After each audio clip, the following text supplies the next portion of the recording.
Yeah. So we are getting some questions from viewers out there. And so let me get to some of these questions. And I also have some questions, and the president of the MPF, Sunny Efron, has some questions. We'll try to get to as many as we can. First question is from Medihi Shanawaz Jali, who is from Radio Bangladesh.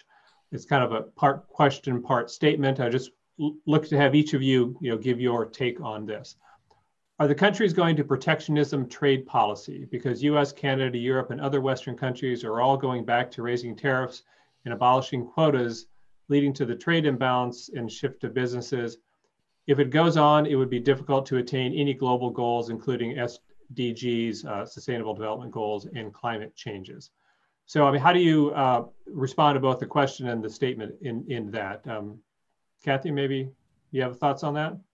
Yeah, absolutely. Again, I think what I tried to frame out is we absolutely need to move beyond tariffs. I think the current model isn't working where it's just throwing tariffs. That's not going to do anything for working people. It might be a temporary bump in a certain industry. We need to rethink this. I totally agree. You need the Paris agreement to be linked to trade agreements, which I know in Europe they're looking at.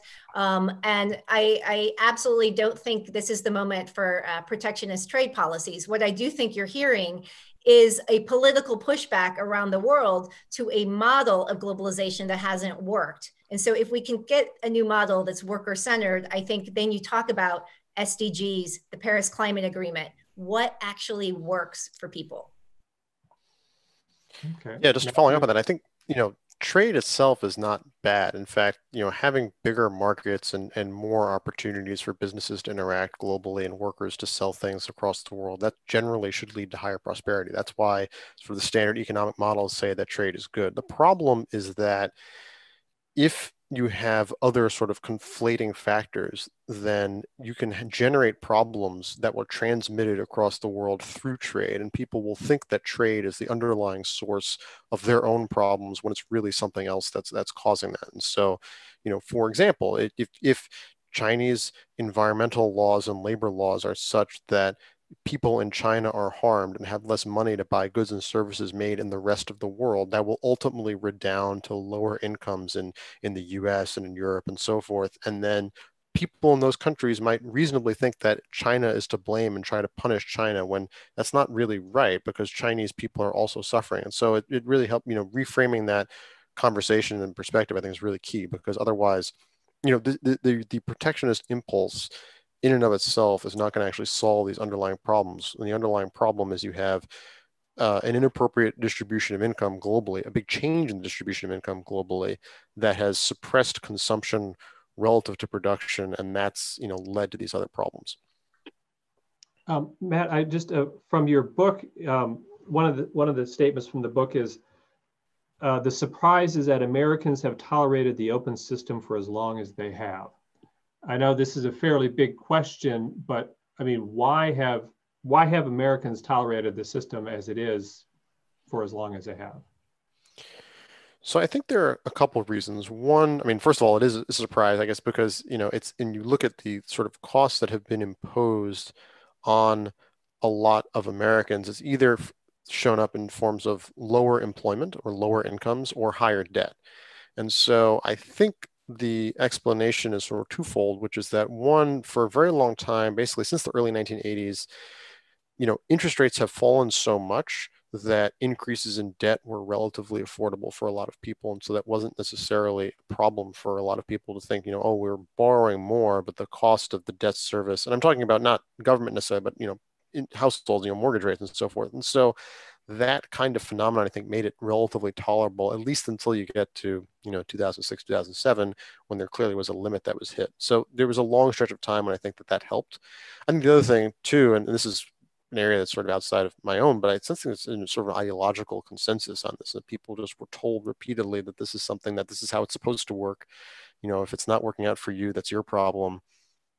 This is, and I think that also contributed to these things. But I mean, as I said, it is a surprise that in a democracy, and the context of that statement is that, going back to the very beginning with Hobson, that, well, there are a lot of important differences in the world now and the world in the late 19th century.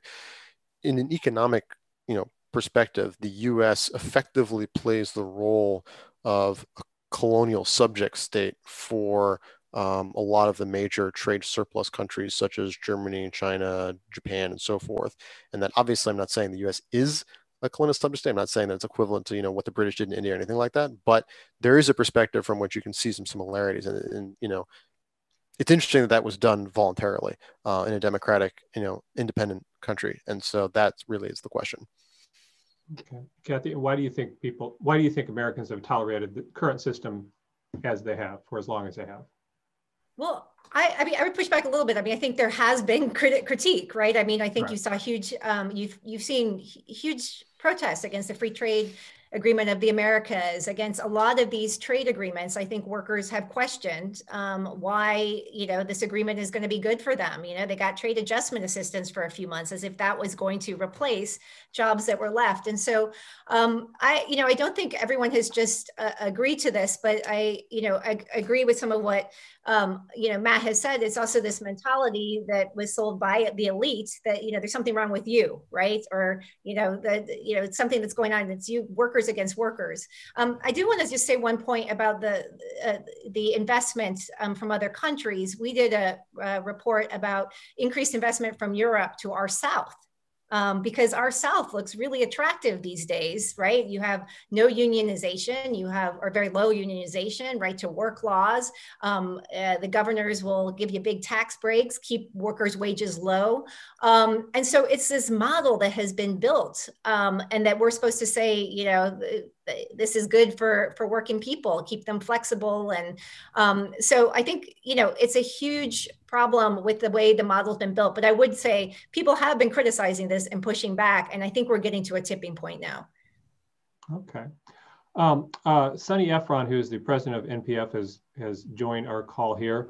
She was a longtime foreign correspondent for the Los Angeles Times in Tokyo, so she understands these issues pretty well. And so, Sunny, you have some questions? Well, first of all, thank you both so much. This is just a terrific discussion. I wanted to turn it toward the policy choices that the American public face in this election and going forward. First, let me ask a contrarian question, which is, should U.S. trade policies specifically have the goal of improving the lives of workers that do not have a college education? Or should those goals primarily be pursued through other means, assuming that we agree that it's a worthy goal? Like, for example, more direct aid to workers. Kathy, you mentioned the trade adjustment assistance, or subsidized healthcare, or no interest educational loans, or Andrew Yang's minimum guaranteed income. My question is trade policy the most effective way to address the legitimate concerns that I think you both are flagging? You want me to? Yeah, why don't you go ahead, Kathy? Yeah. As I tried to say in my last slide, I actually think you cannot put it all on trade policy. And that's always been a problem that, in every political cycle we get into, that it's all about trade. And it's actually about broader failures domestically, right? It's about our economic policies that have failed working people in this country, our labor law. We need the PRO Act we're pushing for labor law reform. We think that would make a huge difference to give greater bargaining power. The healthcare crisis in this country, right? So all of those pieces come together. I would say trade, what is important about trade is what people can see as the sort of global framing. And I do think that you need both. It's not an either or question. I actually think you need to have a trade policy that correctly frames rules of the global economy, and you need effective domestic policies that address the well-being of working people. Yeah, I actually might push back even a little more. I'm not sure that trade policy in and of itself does very much one way or the other. I mean, the biggest trade relationships the U.S. has are with Europe, outside of NAFTA, are with Europe and China. And we don't have any formal trade agreement with either country. I mean, there's the WTO, but that's about it. And, one of the sort of underlying themes of our book is that really what we think of as domestic policy often has really profound international impacts, regardless of whether anyone thinks of it that way. And so I absolutely think that if the goal is to improve living standards of people in your own country, then you should focus on doing that directly. I think that the potential trade-off, and the U.S. might be in a better position to handle that trade-off than other countries, but that doing so without having other countries change their own domestic policies is going to lead to an increase in debt. And so, the US government could just borrow and spend a lot more to improve living standards for, Americans who don't have a high school education or what have you.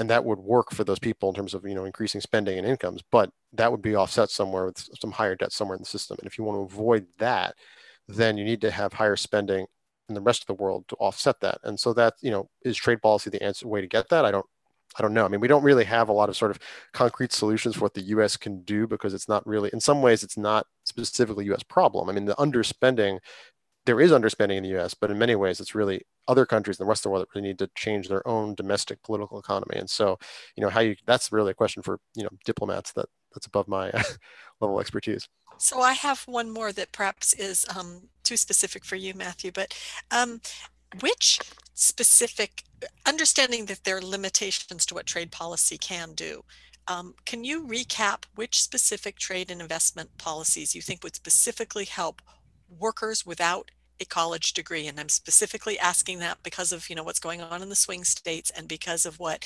many commentators have identified as, the politics of grievance and resentment and the left behind and the losers. So granted, it won't do everything, what specifically would work in your view? Well, I think one thing that in general, I mean, whether you count this as trade policy is a different question, but I mean, I think that the extent that the dollar generally tends to be overvalued. I remember interviewing someone who used to be at the Federal Reserve on International. He said the dollar generally tends to be between roughly correctly valued and egregiously overvalued. And when the dollar is expensive, then essentially what that means is that things that are made in the United States are not going to be able to be sold abroad, and also means the things that are made abroad can be very competitive compared to things that are made in the United States. And that, I don't think it's necessarily, again, is that trade policy or is that sort of a financial regulation policy? But that I think is something that if you had a lower dollar, then a lot of that spare manufacturing capacity that exists in the United States and that existed even before the coronavirus could potentially be deployed to satisfy, U.S. domestic needs and needs of people in the rest of the world. And that might help. And I would just jump in. I mean, I put this in my slide, but we have to reverse the tax policy that happened in 2017. I mean, I think that is, really key. It created a lot of incentives to offshore, and we're continuing to see a lot of jobs leave the United States. I actually think is a good policy we've heard in the debate is to take a pause on trade policy. That would be good to really rethink, how do you connect? What are the needs that we have globally? How are our supply chains? We've got our PPE. We can't even produce PPE to keep people safe here. A pause, I think, would be really helpful to try to make these connections. What are the offshoring tax penalties that we should have? What kind of tax policies to bring things home closer here? The enforceable labor mechanisms so that corporations can't go low road when they go to another country. Europeans who come to the South can't be union busting, can't go low road. So I think a lot of those pieces would be welcome and would bring some real change. So we have just a few more minutes. If there are those of you who have a question, raise your hand. We'd love to get some audio questions. I do have a question from Rizwanul Islam from North South University in Bangladesh. It's kind of touching on what Sunny was asking, but in a slightly different way. If the governments did enough to address the problems of people who are left in the rear by trade liberalization measures, such as creating new jobs or tax measures, could trade wars be less of class wars? I mean, if they address the domestic issues, then could there be aggressive trade policy or different trade policy that doesn't have the same impact on the working class? Either of you have a thought to that? So, I mean, the short answer is yes, but then that does come at a potential cost, which is, as I said before, you have an increase in debt. So if the government takes the burden of the debt on itself, then that can work if you're a country like the United States that is relatively, flexible in its ability to issue debt that people want to buy. If the government budget deficit though is too tight, then you end up having households borrowing to do that, or if you're in a country where the government has less flexibility, like Spain, for example, then that's not a sustainable solution. So if you look at Spain, I think it's a really interesting case, and we spend a fair amount of time talking about this in the book. Basically between sort of 95 and 2008, this incredible increase in living standards of productivity. They got a lot of direct investment from various companies in France and Germany and in the US and manufacturing there. Things are great. They build this world-class high-speed rail system, but and it's a relatively egalitarian society at that time. The problem is that because of the relationships that they have with, particularly Germany, where you see really going the opposite direction with significant deunionization, significant cuts in public infrastructure investment, that the Spanish economy is only able to, maintain the way it is by having massive increases in household debt. Government debt is actually quite low in Spain during this period, but household debt just goes through the roof. And that was not sustainable. And then you had this massive financial crisis, and the Spanish government tried to step in briefly to, offset the change in household financial positions, but then that quickly was cut off from them as an option. And now Spaniards are still poorer than they were, in 2006. And so there clearly is a challenge. And Spain, unlike the US, actually did a good job maintaining its manufacturing employment and employing people who weren't, super educated necessarily, but in good, well-paying jobs. But it wasn't a sustainable strategy for them because of the implications of debt and because there wasn't really a symmetric response elsewhere in the world, particularly in Germany. And so I don't think in and of itself, the idea that, we can just sort of ignore underspending in the rest of the world, everything will be fine. Maybe if you're the United States, you can get away with that, but that's not globally going to be a sufficient solution. Kathy, any thoughts from you? Yeah, I would just jump in. I think that look, we're in an incredibly important moment, right? This crisis is opening up. It's really exposing the fissures in the global economy. It used to be I'd be the lone voice on a panel talking about the elite versus workers. Now this is the sort of the conversation. So it's really important to see that we're in a moment of change. I would say that I think that as we think about rebuilding, about new trade models, we need to think about what a new social contract looks like between governments and workers.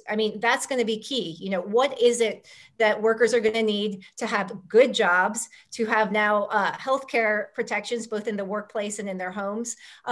It's a time to have all of these debates. I think that, I hate to keep talking about tax policy, but the models that have been built have allowed so many multinational corporations to get away with not paying taxes, which erodes the ability of so many countries to have the funds necessary to build social protection systems and the things that are critical to workers. And so looking at that, changing how that trade policy works, how the investment policy is structured, what kind of regulation we need, so that it's in service to governments being able to provide for people. But it's a great time to be thinking about, what does a new social contract look like? That should be what we're talking about, whether it's through trade policy, social protection policy, new labor laws. We are in a moment of change. The neoliberal model for 40 years has been shown to have created a lot of this crisis. What's the new model? And I think it's a great time to be thinking about it. Okay, so I have a fairly specific question here, from Jeff Wheeler of USAID in Washington. What do you think of labor conditionality in trade preference programs? Does it work, and how does it need to be reformed? And if you could also give us a definition of what labor conditionality means. I think that was Kathy, for me, Jeff Wheeler. So, unless Matt, you want to jump in on it? Oh, you go that first on that one. So labor conditionality. In our trade laws, we have commitments. We have labor chapters. This was a huge debate in the Trans-Pacific Partnership and NAFTA and the recent U.S., Mexico, Canada agreements.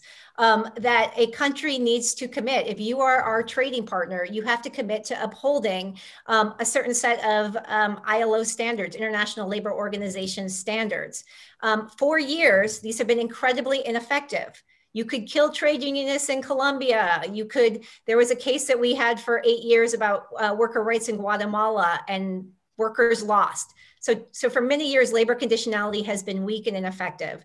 The new model that was just passed in the USMCA tries to move us to a new place, which basically says that if you are a corporation, not just the government, but if you are a corporation that violates these worker rights, because it's usually the corporation, you could eventually have your goods blocked at the border. There is a serious consequence, not just a small fine so that you continue business as usual, but that your goods cannot come into the United States. And that's really the labor movement's position is, if you're going to really address these imbalances, address the ongoing worker rights violations, whether forced labor of the Uyghurs, those goods should be blocked until the worker rights violations are addressed. And so that's some of the way that we're trying to think differently about effective models of labor conditionality.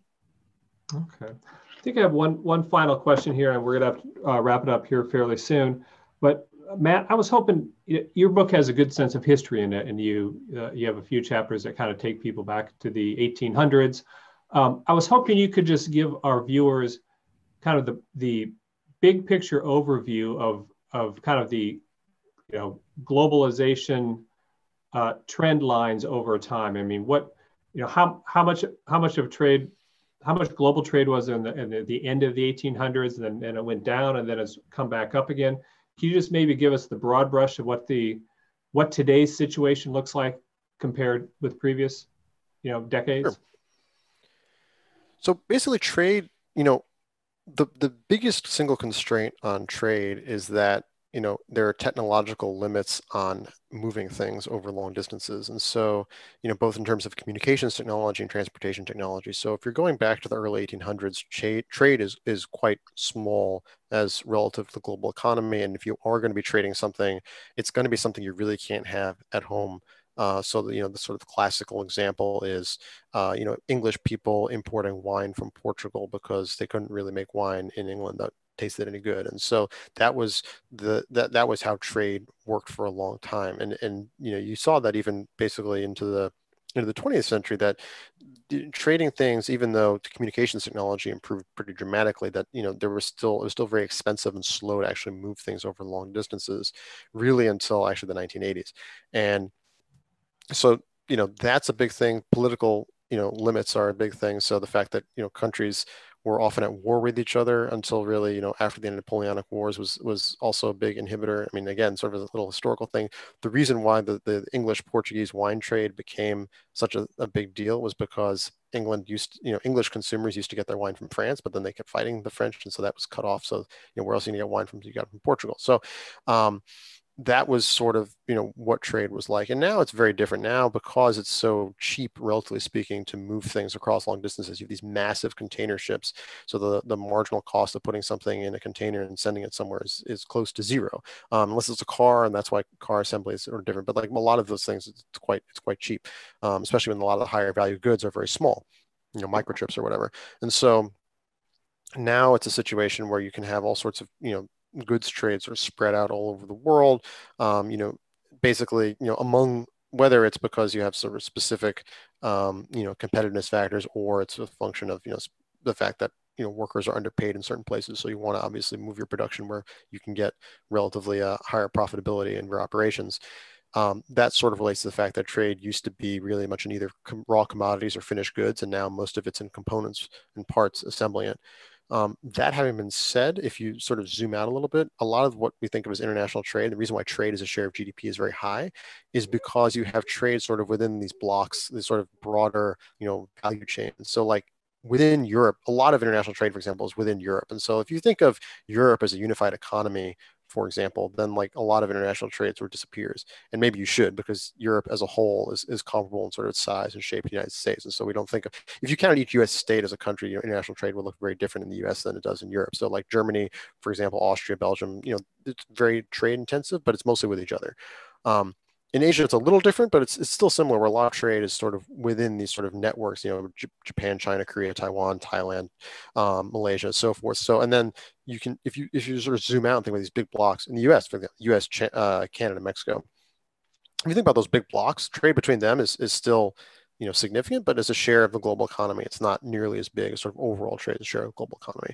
And in fact, if you look at trade as a share of GDP within these major blocks, it's not, 60% of GDP, which is what the world trade is. It's more like, 10 to 20.